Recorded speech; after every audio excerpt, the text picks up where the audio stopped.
Question 3. What I have learnt from my audience feedback. Firstly, having asked a variety of peers and family of a variety of ages, I have learned that the most important factor of a horror trailer for an audience is the soundtrack and the sound effects. I have found that most people would not find a film as scary if it did not have any sounds or sound effects. Therefore, I had found clips and pieces, samples from YouTube to put into my film trailer.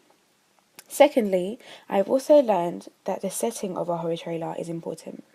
The setting allows the audience to build up an image of what will happen next.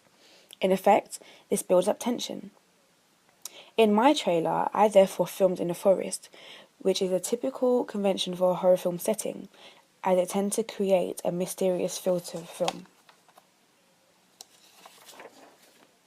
Thirdly, I'd also gained some constructive criticism from my audience feedback. A convention of horror tends to be a dark or shadowy tone.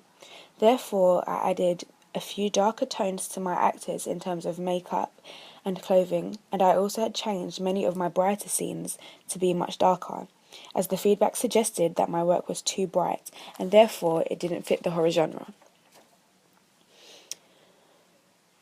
My fourth point is that I had also found from audience feedback that a typical convention is to have a good versus evil, or a hero versus heroine, and a victim who is often female.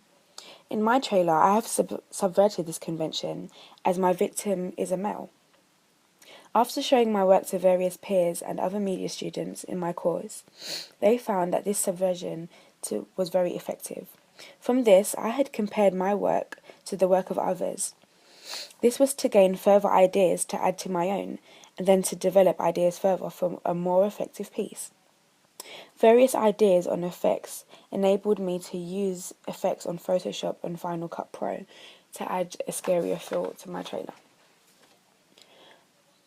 Overall, my audience feedback was extremely useful, as it acted as a form of trial and error procedure, allowing for feedback on mistakes and areas on which I could have improved or used more improvement. More importantly, the feedback given was highly reliable, as the responses were not biased, as I gained